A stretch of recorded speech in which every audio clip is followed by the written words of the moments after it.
Joining us now, she is the assistant coach at Mississippi State, of course, a two-time national champion, an ESPY award winner. Not many could say that in her resume.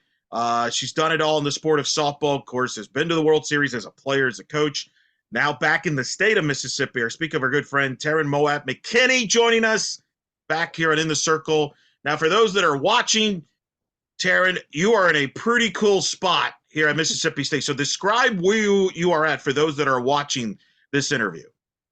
I am sitting in our film room of our newly opened indoor facility that includes indoor hitting cages, the locker room, equipment room, team room, athletic training. But yes, I am in our basically a 30-seat theater room with a very large TV. And it is comfy and gorgeous in here.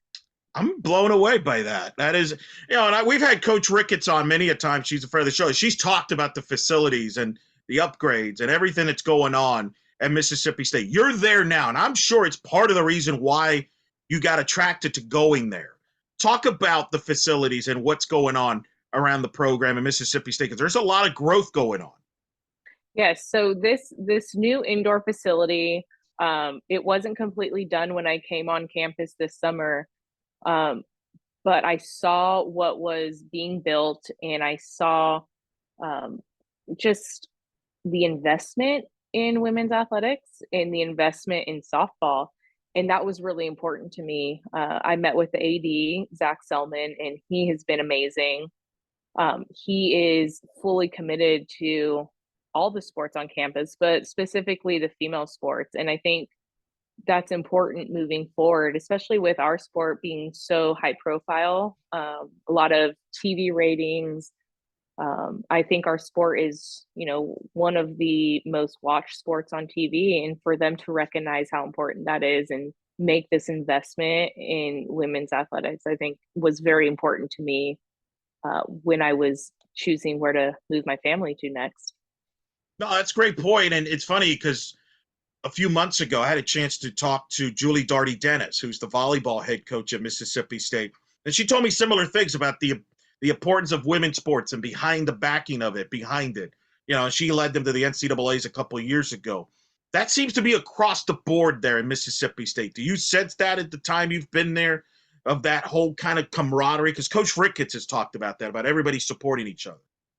Absolutely. I think the investment in all sports here is very high.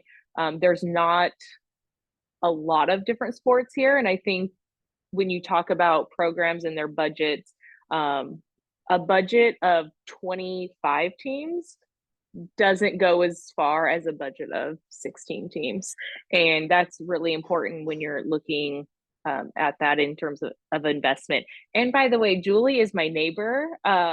We just moved into I just moved into her neighborhood. I have not seen her in the neighborhood, but she is pregnant now, and it got Yes. announced. And I'm like, great! I have so many baby things in my garage that we moved.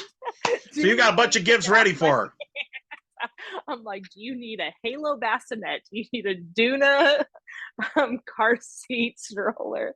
But no, we're neighbors now. But yes, the investment in all of the sports here, but specifically the women's sports, has been incredible. That is fantastic. You got a great neighbor there. That's great. She's got family in Florida. I got to meet when she was down here for volleyball. But let's talk about how you ended up at Mississippi State. What drew you to come back to the state of Mississippi, which you've had success before when you were at Ole Miss? I'm sure that played a factor. But just take me through that journey of your decision to move the family and coming to a place like Mississippi State. So originally, when I first went to Ole Miss, I didn't know anything about Mississippi. I had been there one time on the NPF tour, and it was for one day.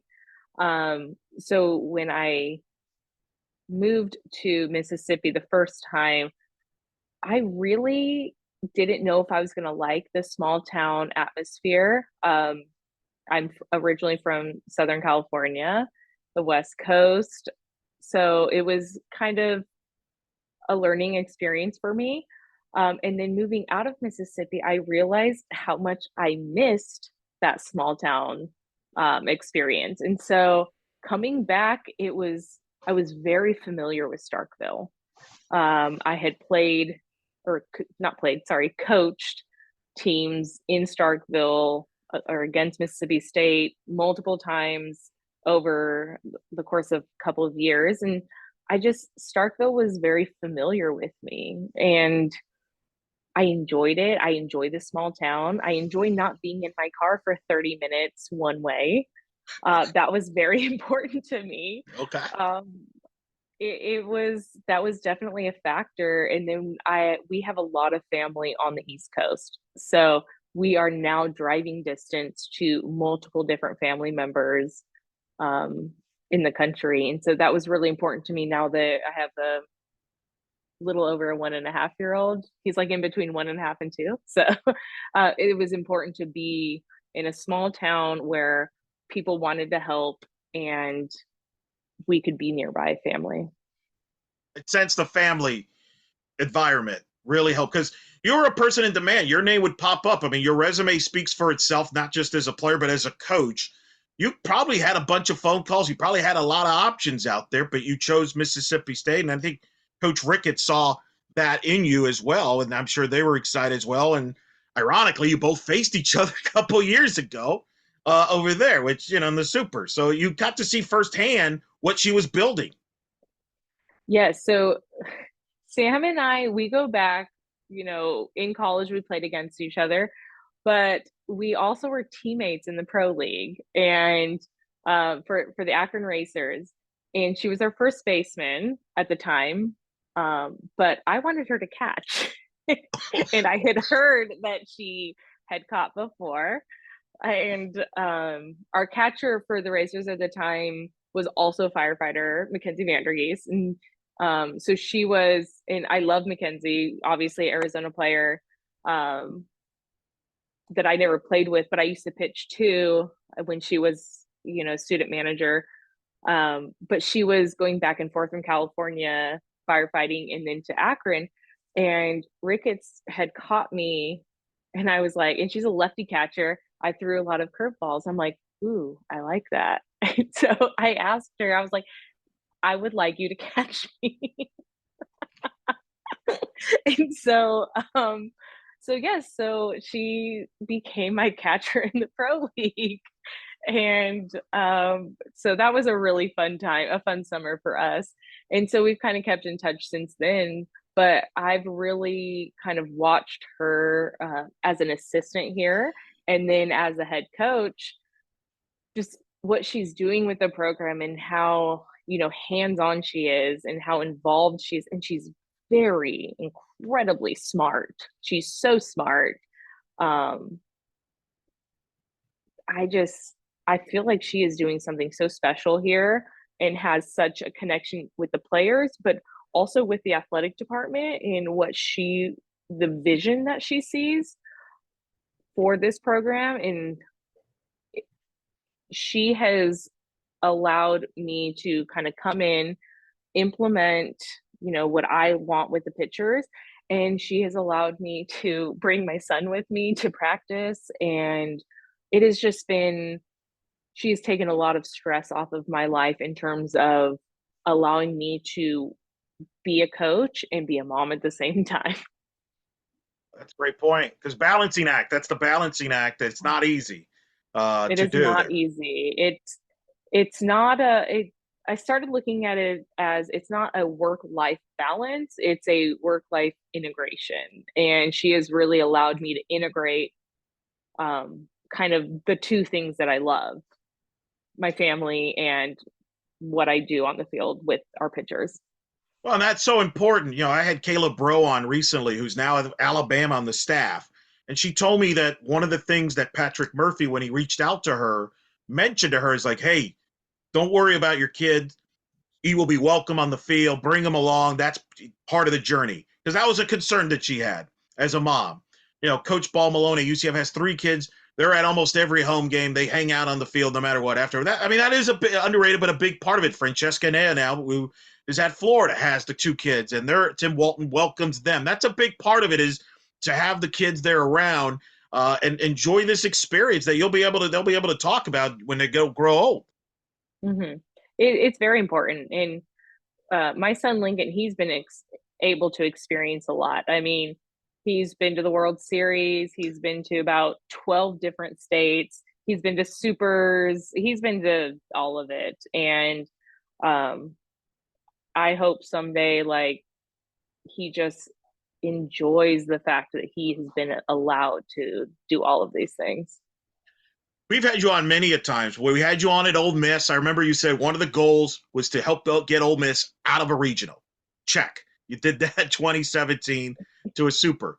When we interviewed you when you arrived at Arizona, you said one of the goals was to get the program back to the World Series because at the time they were having a long drought in 2010. I'd say you checked the box there. 3 times to be specific, you checked the box, including Mike Condrea's last World Series, which obviously was special. Let me first ask you, when you think of that run as a coach at Arizona, 3 World Series appearances, including Kendrea's last appearance, and obviously you and Caitlin Lowe's, they're Caitlin's first there as a head coach. When you look back there at Arizona, what do you think of as a coach there? Because you accomplished there a lot in a short period of time. I am very proud of that coaching stint that I had there. It was very important to me for coach to have the belief in me to bring me on staff. That was number one, probably the most important thing to me, was that he believed that I was good enough at my job to bring me on staff to help him get back to the World Series, and then to be able to help lead the team to the World Series, especially for his, his last year. And, to the rest of the world, it was okay, 2021. Oh my gosh, he retired. For us, we knew it was coming. And so to be able to send him out in Oklahoma City was incredibly important for me. And so I'm really happy about that. And then the following year, Kate's first year as a head coach, um, just the pressure on the entire team, um, and how young that team was to be able to get back to the World Series. I think I am so proud of those couple of years that we had as a program. I obviously love Arizona softball. Um, I'm a part of it. I will always be a part of it. So those couple of years of going to the World Series 3 times, um, I will always be very proud of that. Compare being there at the World Series as a coach versus being there as a player, because you've done it. You're on that list of people that have done it. It's very different, especially because when I was there as a player, gosh, that was 15, 16 years, maybe 16 years ago. I wasn't going to 16 bring it up. years ago. Yeah, I wasn't going to bring it up, but you That's brought it okay. up. That's okay. So 16 years ago, the atmosphere and the electricity vibes of just being on the field is the same. Um, but being there as a coach and just seeing how much the sport has grown, the double decker, the outfield bleachers, the just, it's an event now. And it is an event that people plan their year around. And that is so important for the sport. And then having ESPN, um, and the studios set up on the sidelines, it's just, it is so fun to see how much the sport has grown. And then you go in Bricktown, and every team has their own hotel, and the hotels are bought into which team that they are hosting. The sport has grown so much, and it's very fun seeing how it is now. Being there as a player and as a coach, I feel the same on both levels. I loved being there as a player, but I equally loved being there as a coach and getting to watch the girls experience it through their eyes. Like, just them walking in and seeing, this is it. We are here. We are here to kick butt, to put it nicely. But just seeing their eyes open up when they see it for the first time and the feeling of stepping onto that field, I love it on both sides of it. Now, in your voice on that, were you more nervous when you had the ball in the circle or when you're calling a pitch at the World Series? Um, Probably with the ball in my hand, just because you have to be the one to execute. I felt like as a coach when I was calling the pitch, it's a collaboration with the pitcher and I, um, and they can always call it off and shake to what they want to throw. So I feel like when you throw the pitch for me as a pitcher, when I was pitching, it's like, okay, you have to execute. As a coach, when I called the pitch in, I knew that the work that we had done in the bullpen to prepare was sufficient. So probably I would say a little bit more nervous maybe when I was a pitcher. That might not be everybody's answer. No, that's interesting. Um, Yeah. but because most people, when they, as a coach, they're like, I'm more nervous because I don't have control over it. I've never been one that needed control over the situation. I've always been comfortable in the preparation that I've given the pitchers. So if it's their game, I already had my career. It's their career, and they can shake it off if they think that there is a better pitch. No, that's a great perspective. And, it's interesting because, Mississippi State, there's a great article. I encourage everybody to check it out at hailstate.com. They're titled Building Relationships in the Circle. And it's an article based on you and your philosophy with pitchers. And there was an interesting quote that you gave in that article that I want to read here and then kind of want you to expand on.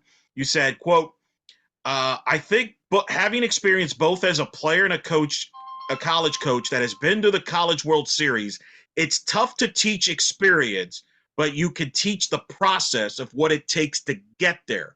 Can you expand on that philosophy? That's a fascinating quote statement there that really it caught my attention in the article. Kind of expand on that. So, yeah, I mean, I think everybody has always said, like, you can't teach experience. And so when it comes to, talking to some of the players here, especially the pitchers, that I coached, it was chaotic. It was, something that we've never been a part of, all the superlatives. And it's that thing, it's like, okay, you can't teach experience until you experience it. And I think when it comes to that, I tell them, okay, you've experienced it now. So now that the experience has been taught. So now moving forward, how do we build from that? That we're part of that super regional team that played in 2022.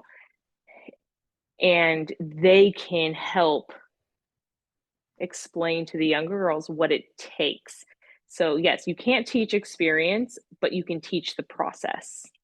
You can say, you have not been to the World Series yet, but this, I know for a fact, this is what it takes to give yourself a chance to be there. Doesn't mean you're going to make it, but I know what it takes to give yourself the best possible chance to be there at the end with the last 8 teams.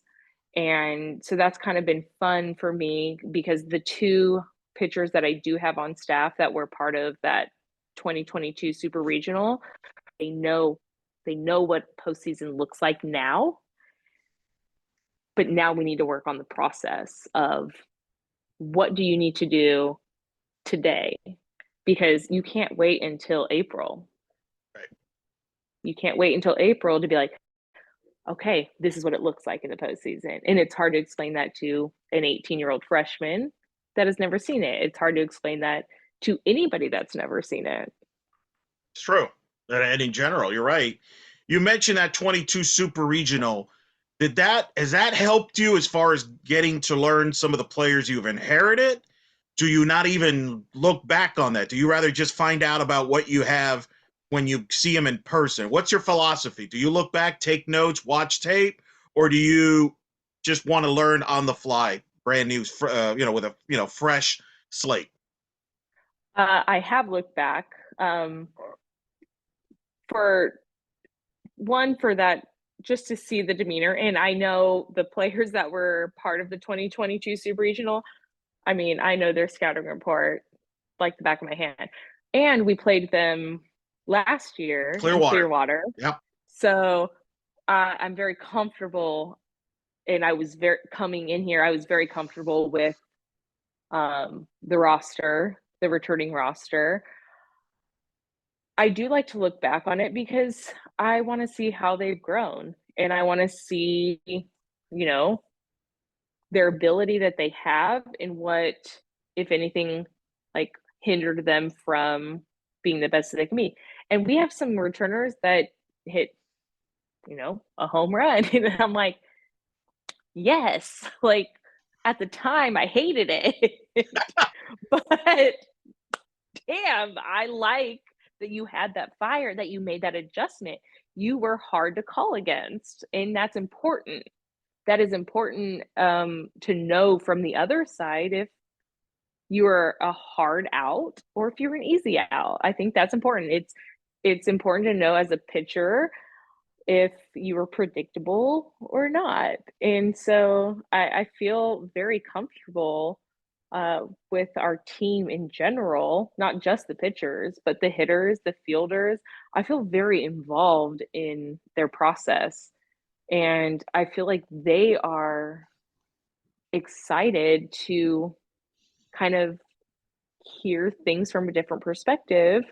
Um, just because, I mean, they probably really didn't like us 2 years ago, and that's fine. I would hope that they didn't.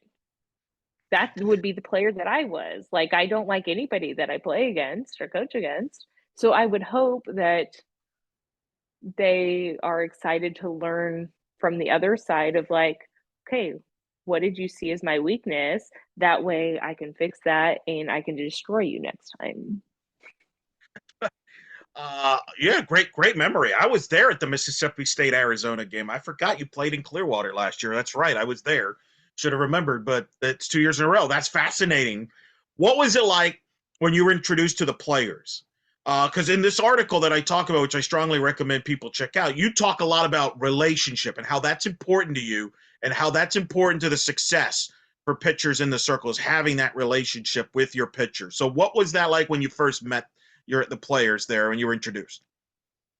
Well, when I came on campus over summer, I met with two of the pitchers and two of the returning pitchers, and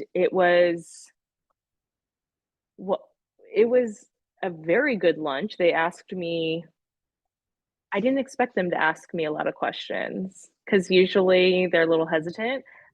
They asked me a lot of questions, and I was excited about that because I'm like, good, you're willing to speak up and demand what you want. And so I enjoyed the conversation that I had with them. And the one question I asked them, I said, do you think that this team can make it to the World Series? I said, and don't lie.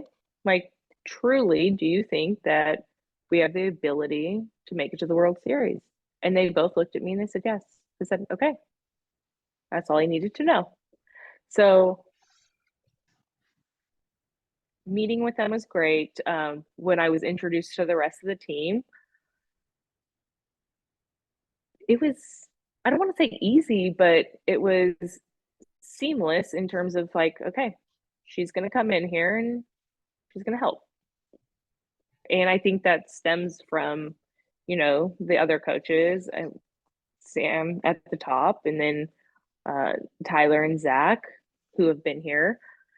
Like, okay, things aren't going to change in terms of work ethic, effort, expectations, but we are adding somebody that brings a different perspective.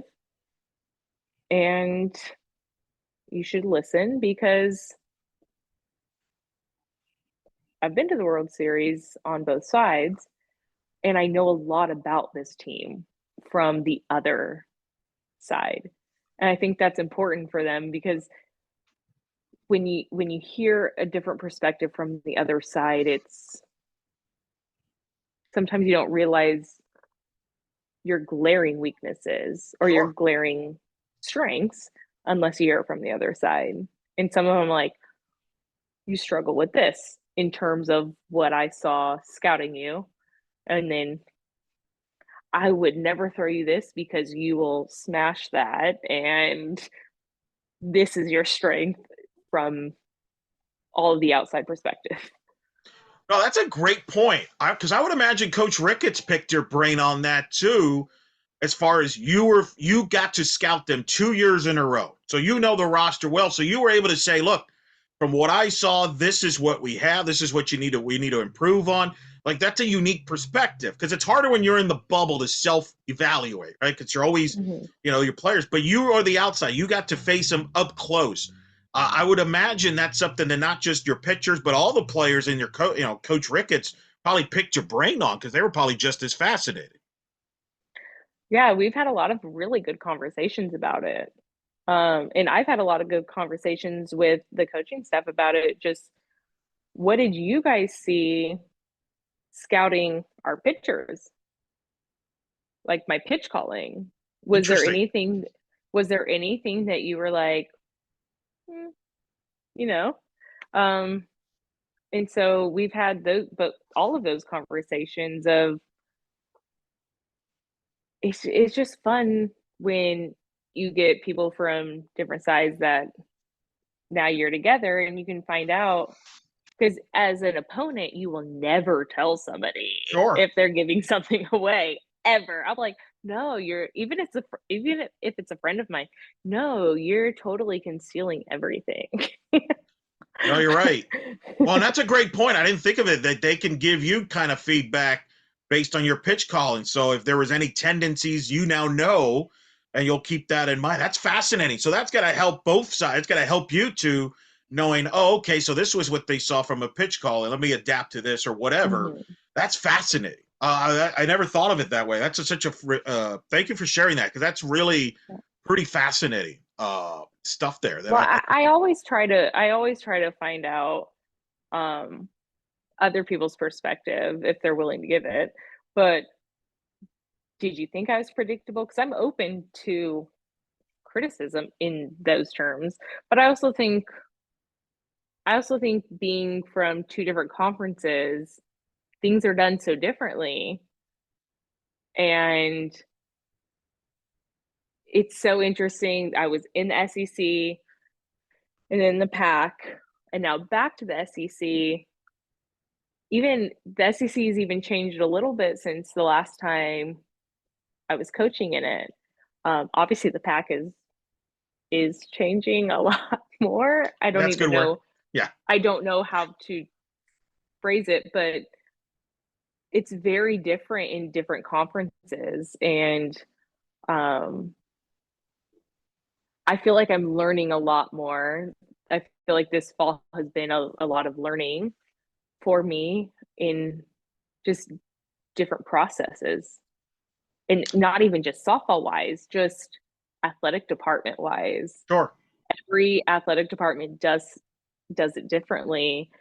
And so the first couple months my head was spinning like, okay, this is how this is how I book travel, this is how I book recruiting.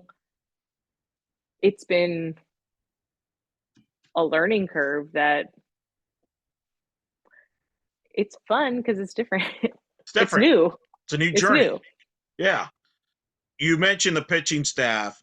You have three returners: Aspen Wesley, Fapito, Josie Marin had a great year last year, led him in wins. You also have a couple of freshmen on the staff, and then a transfer from UCLA grad student. Just talk about what you've inherited here in this pitching staff.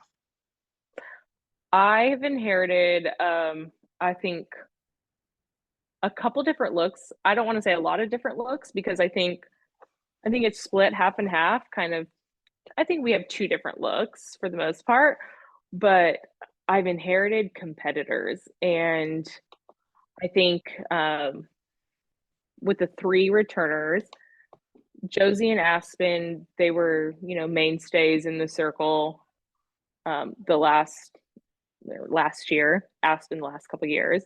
I think Mata, I used to view her more as a hitter than a pitcher, to be honest. And I have coached against her probably 4 years now because she was at New Mexico Right. State. Yeah. So I have a lot of different views on her, but those three as returners, I think they're very mature. I think the other day I got behind the plate to catch. Oh, I will never do that again. wow. I just wanted to see what the movement looked like. I will never do it again. It's terrifying. But I was excited to see how difficult it was to catch them because of the movement. And then my three newcomers. So Lexi, my transfer from UCLA, she wants to learn so much. She actually might be the sweetest human being that I've ever met in my entire life. But her, she has a very large arsenal that she is fine tuning a lot of the pieces of it, but she has all the options, and she gets it. She has the experience. She has a national championship. Like, she's a winner and has been a winner at all levels.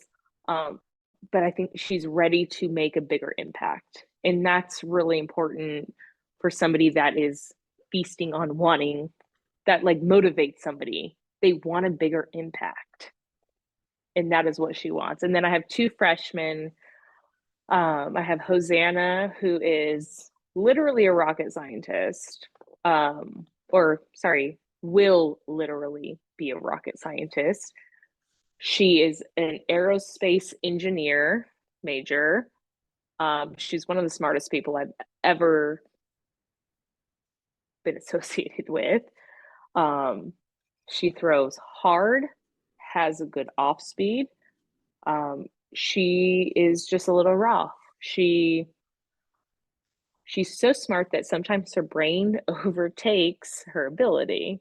And so the talent is there. I mean, she throws 71 and down in the zone with a very deceptive off speed. So she has it, she has the tools, but we're refining some things, and she is an incredibly hard worker. She's the one that they'll run the 12 half gassers and she'll be upset with herself for one of them. And so she'll go run three extra. It's like, wow, you just punished yourself. But I enjoy that she is that hardworking. And then I have a lefty, Delaney, which my son loves Really? for some reason. Probably because she's blonde. I think he thought that she was me at one point. He ran up to her and held her hand, and I'm pretty sure that it was because he thought she was me. But I was like, whoa. But she's just a little wild thing. Like, she throws hard, she's lefty, and she gets on the mound and she has that stare, the intensity in her eyes. I'm like, you're a little psycho, and I love it. She's sweet, sweet as can be off the field, but she on the mound, she has a stare. I'm like, okay, I'm a little scared of you. She also throws upper 60, 70, and they're just a wild mix of maturity and immaturity, inexperience, um,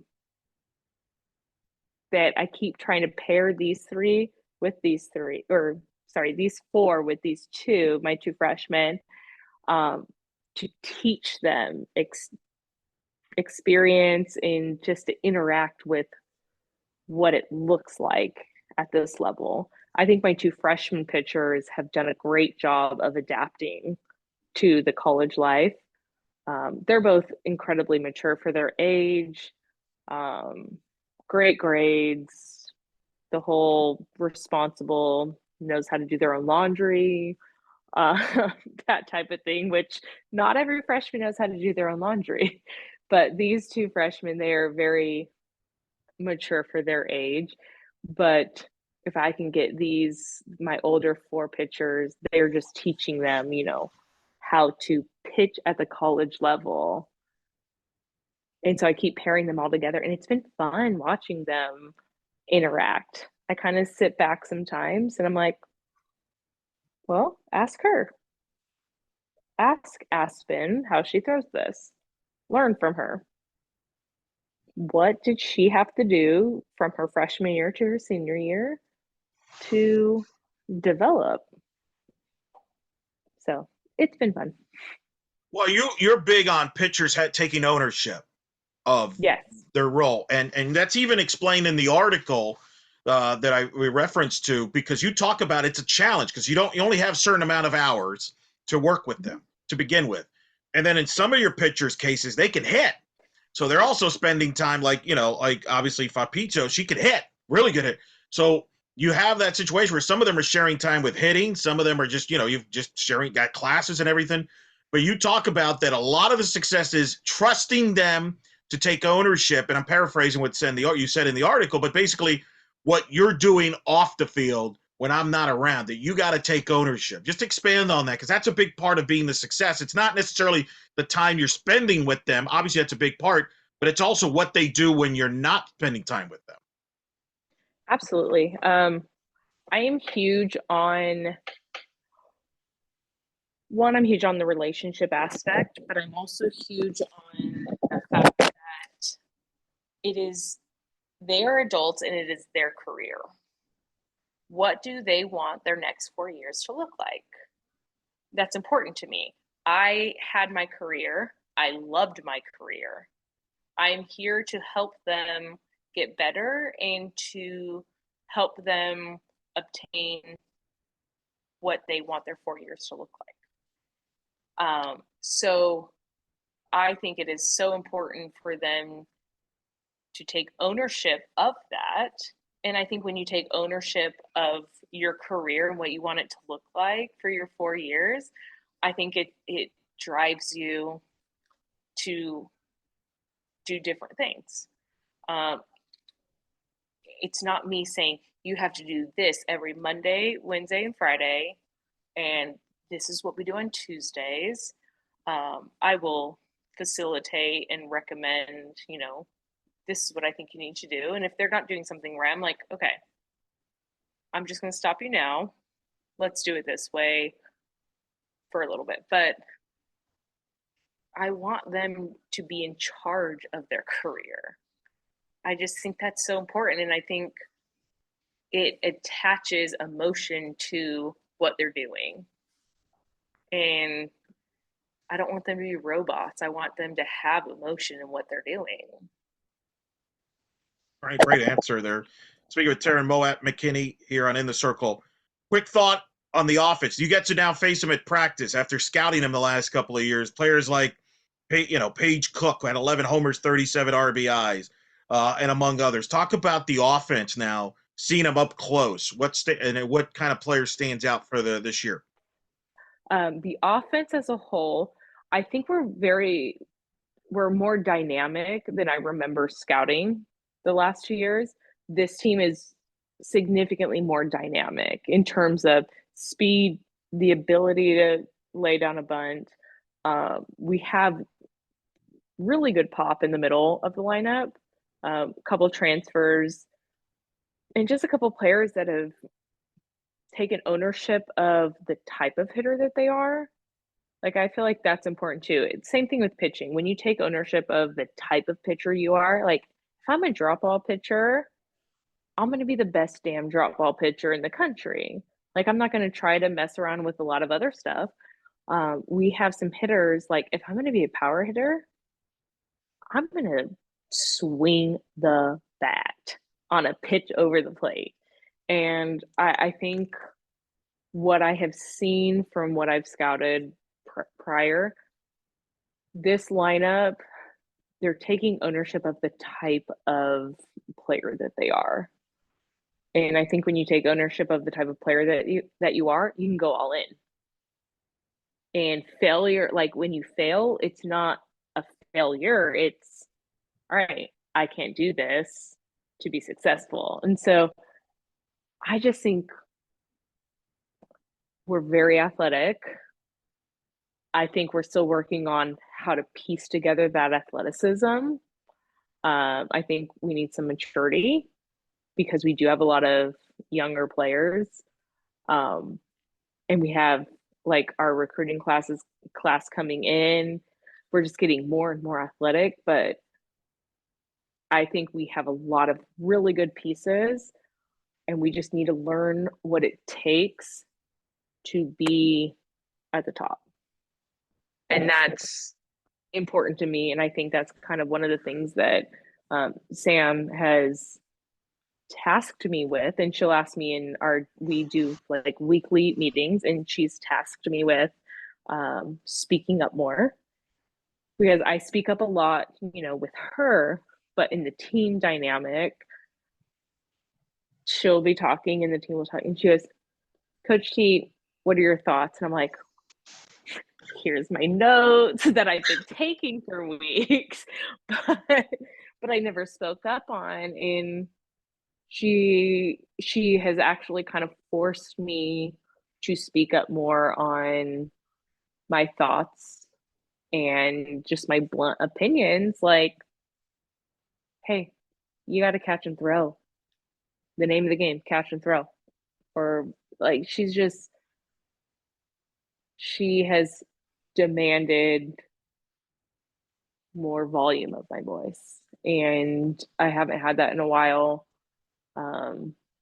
I've kept a lot of thoughts inside because I work with pitchers all the time. And so, but I love, love, love, love, love defense and the strategy.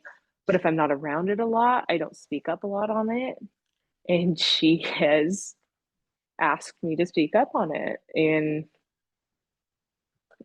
it feels nice. Was that always in you? Is that always your personality about you being able to speak up, or is that something you've kind of developed? I mean, kind of where because you mentioned you hadn't done that much before. You mentioned you didn't want to do that. You're not around them, so you don't want to say your piece if you're not around it. But at one point you were a two-way player, which I kind of people forget. It's something I've developed. Okay. So I've always loved being involved with. So when I was at Cal Baptist, I worked with the infielders during practice and with the outfielders on game day, and then with the hitters in the cages. So I had a little bit of everything, and so I had a lot of, you know, thoughts and influence on it. Um, but then at the higher level, it's you're pitching specific a lot of the time if you're a pitching coach, and so and with the time constraints, like I'm with the pitchers a lot, and if I'm not around team practice or I don't feel that I can give input if I'm not around it all the time, if I'm in bullpens and um so that's hard and it just makes sense. It's hard if you're not around it a lot because I don't have input if I'm not around it. Right. But I've been around a lot of the team practice these days and it's been fun. I love defense. I love watching defense. Hitting to me was always just fun. If the ball's over the plate, you swing. You make contact, you hit it. That was my philosophy. That's probably why I was a one and done success on the hitting aspect in softball. 1 year success, but it's been fun having input on defense because I think defense is so important. And because with defense, I want to pitch into the defense. So the strategy behind it. And so, and just the demeanor that you carry yourself with as a winner when you step on the field has been fun to talk about. Makes sense. Oh, it makes a ton of sense. That's great. And I'm glad to hear that. That's looking forward to that. Couple more things before we let you go. You've been very kind. First of all, where's the SB? I know I ask you this every time you're on, but like you told me last time you would have the SB when we talked on the show, but we obviously you're excused. You're off practice, so I will defend. But next time you got to bring the SB. But where is it? Do you know where Well, it is? the SB, there's two of them. Yes. They are, so we don't have offices right now. We're displaced because they're renovating them, but the SBs are actually up in the press box and you can see them through the windows at practice. So they are up in the press box. They were packed and sent here. And they were in my box of office stuff. And I plan on leaving them in the garage. And Brittany goes, get these out of here. Take them to your office. Wow. Well, so she's like, these can't sit in a box. Like, True. take them to your office. So they're now up. They are in the press box, just glaring at you from the field. In the field. For those that don't know, explain what you won the two ESPYs for that may not be aware. Best college female athlete, and then best female athlete. It's pretty good. It's pretty And good. we planned on doing a funny TikTok series with the ESPYs because when I brought them into the press box, they were just sitting there and they're like, are those ESPYs? I'm like, yes, they are. And then T-Brat, he picked him up. He goes, well, I'm doing bicep curls. And he does the whole arm farm, I think, on TikTok. I don't know. I'm not on TikTok.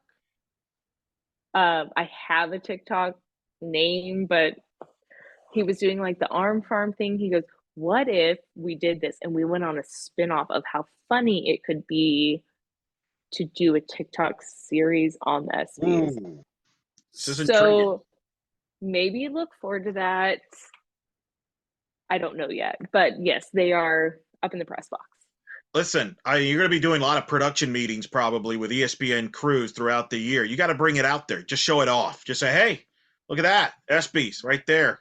I Boom. mean, I honestly, should I just like start incorporating them into my daily routine? It works, you know. Could the pitchers use them? I don't know. I think you got something to work with there. I would just, I'm glad it's not in the garage. Put it to that. You should be showcasing that. That's a They good used to be on my car floor, thing. It used to be where? on the floor of my Oh, car. no. Listen, I know. come I on. have had multiple. If you ask any of my former college teammates, they will tell you that the ESPYs used to roll around on the car floor. Wow. Do I have I to ask know. Christy Fox about this? Is this something she could verify? She can verify that. All right. I'll bring this up. She can All right. absolutely verify that. Well, I'll just say you should showcase that. The things you should showcase, your two national championship rings. I think that would be definitely a must. Okay, and then the ESPYS maybe on the secondary. And if you need room, I have room in my house. I'll showcase it for you if that's a problem. Okay. No, yeah, I can loan you something to showcase. Thank you. I appreciate that.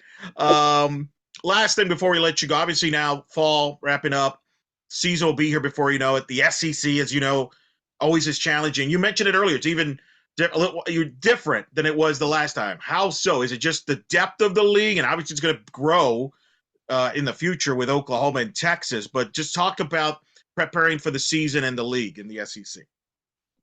So the depth of the league is obviously significant, but I feel like the depth of the league was as significant as it was when I was at Ole Miss.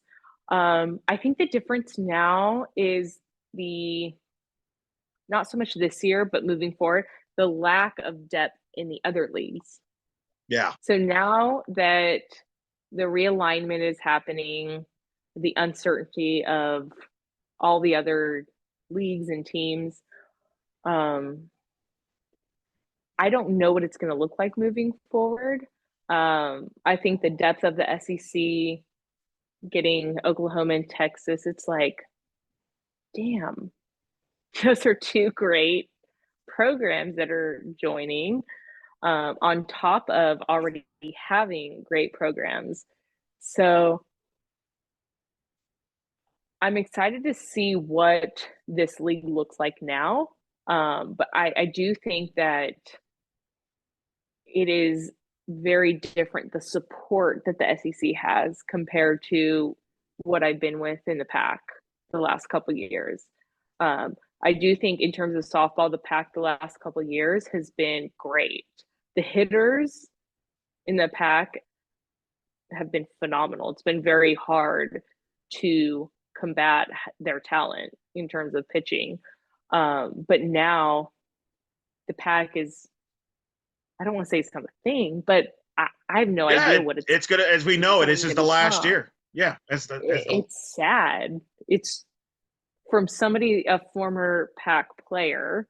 It's sad, but at the same time, now that I'm coaching the SEC, the depth of our conference now here in the SEC is, there is no competition in any other conference, I don't think. Whereas I think before, when I was at Ole Miss, the SEC, there was competition in terms of depth with the Pac. Sure. But I think moving forward, the SEC is, they have the depth, and there's not a competition in terms of that depth Got the of depth, talent. got the depth, got the talent, got the exposure. Obviously, SEC Network Plus for a lot of these games, for every school home games. That's going to be, I mean, there's a lot of, and maybe, you know, that's unique to be part of it now with everything else that's going on. I mean, I know part of you is going to be bummed out that the Pac-12 is kind of done. For Arizona's going to be a Big 12 school. That's going to be weird, but you know, it is. It's going to be weird. It's weird It's for me. weird, Trust. yeah. Yeah. It's weird. It's weird having the Pac not be a thing, just because, I mean, that conference in particular, in terms of all sports, has the most national championships. Um, and those records will always stay, I guess, because it won't be a thing. My personal records in the conference will be It's safe. sustained. There you go. But what the SEC has done has elevated the sport.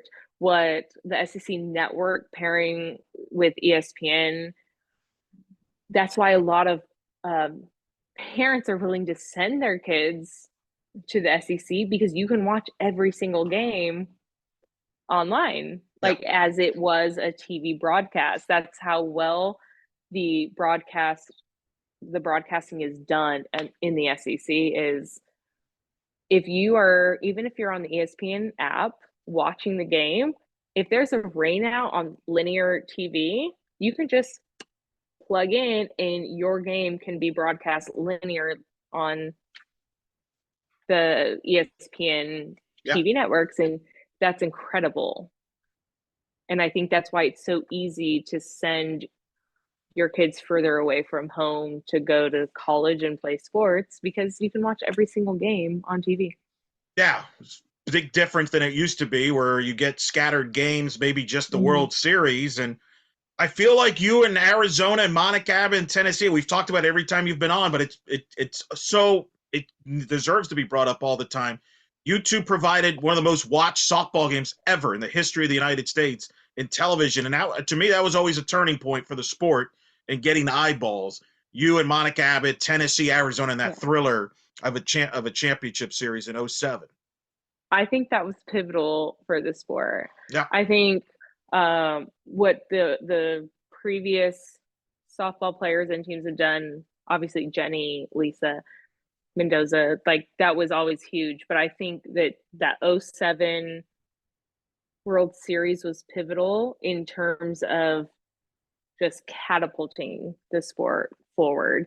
Because then you started getting every single postseason game on TV, every World Series. It was huge. and it was a fun series to watch, I think. Yes, it got me hooked. It I've was a told you fun that. series to pitch in. So Yeah, pretty historic. We may never see that ever again. The way the game is today, I mean, I well, don't. they changed the format of the World Yeah, Series, so we will never see it again. I was gonna say, you're like now is when they change the format. Hey, I'm okay. I'm okay with that. I'm okay with it. But I yeah, enjoyed my time. well, I've told you off air and on air that matchup changed me. Like I got hooked on softball at that point on, and I think I speak for many on that. So that's worth the. Is it weird for you now that Monica's retired? Yeah, kind of. Yeah, I it is. mean, she, it was Monica. I mean, it was so when she was still pitching with USA, they came and played us when I was at Arizona Yep. for getting ready for the Olympics when Deja was there. And I mean, it was her and Kat pitched in the game, and we lost 5-4. And I'm like, damn it. If we, oh, but I was like, oh my gosh, I am coaching against a team that Kat and Monica are still pitching for. Wow. And it was so surreal to me. I was like, this is crazy. This is awesome. But yeah, that moment for me was, it was really cool seeing Deja catching in that game Yeah. and then coaching against Monica and Kat still playing for Team USA. With Deja, you're right. And Kat has been outspoken how really she enjoyed Deja catching her. And Yes, I think that a special connection. I thought they worked very well together. And Deja, under Kat's tutelage of just catching her, Deja grew so much as a player, and as just a professional in the sport. She grew so much from catching Kat. that's incredible. Last thing, we'll let you go. We promise. For this year, for Mississippi State, we've talked about earlier about checking the boxes and what you've done everywhere you've been, and you've been able to be successful. What are the keys to being successful quickly, right away, and make an impact right away for this year's team?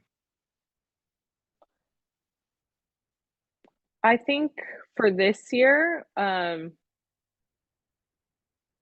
of my goals is I want to be successful in conference and I want to be successful in the conference tournament. But um, like I want to check the box for regionals, but I want this team to approach every game and show up to every game with a presence. And I think that is going to take the program further along than anything else. Just the way that this team shows up to a game, I think will take the program further along. But I think we have the talent for sure, regionals. I think we have the talent to compete in supers. And I think if we can combine the talent with just the way we approach every day, I think that's a World Series team if you can combine those two. Now, the challenge is going to be, can you combine your everyday approach with your talent? And that's kind of what we've talked about, is your everyday approach with the talent that you have. And I think we have the talent for sure. I've seen the approach. I haven't seen it every day, but I've seen the approach, and I think the girls are determined to see what that looks like. And I definitely let them know when it doesn't look like it. So I'm excited for this year. I have really, really enjoyed this fall. I've enjoyed learning a lot of new things. I've enjoyed a new environment, a new house, I knew everything. We have grass, so that's exciting. Uh, Grass is good. I like it's a very different environment, and I love it. Um, but I think we have a lot of good qualities. I think we have a ways to go in terms of combining all those good qualities, but I think that they are there. Well, and that's a great word too. But talk about being present every day, because this group, the returners, they know what that means because they missed the tournament last year. They were one of the first four out. I thought they were going to be in, but when you leave some games out, perhaps that a couple games here and there could make the difference between being in or that's how the parity of the sport is. So that's kind of part of Mm-hmm. that message too, being present every day. Don't take days for granted because it could be the difference come May or June, etc. Yeah, a game in February can affect a game in June. And as an 18-year-old, 19-year-old, 20-year-old, it's hard to know that. But you lose a game in February, it's like, seriously? That's gonna affect what happens in May? But yes, that is that's how the game works. It's a wonderful sport, and you're a big part of the reason why the sport's so wonderful. Always great to have you in the sport. Always great to have you on the show. You're always one of our Thank you. favorites. We follow you through everywhere you go, even without the ESPYs. That's okay. But uh, thank you so much for taking the time to talk to us. This lengthy conversation was very awesome, and your candor. Good luck this year. Said my best to Coach Ricketts. We'll be in touch. Now that we're both in the South in the same region, you're still time zone wise, you're still, you're now in Central, so you're still. I'm in Eastern, but now we're That's closer. okay. We're closer. That's okay. We'll still meet up. Sounds like a plan. Thank you, Coach, for coming on the show. All right, thank you.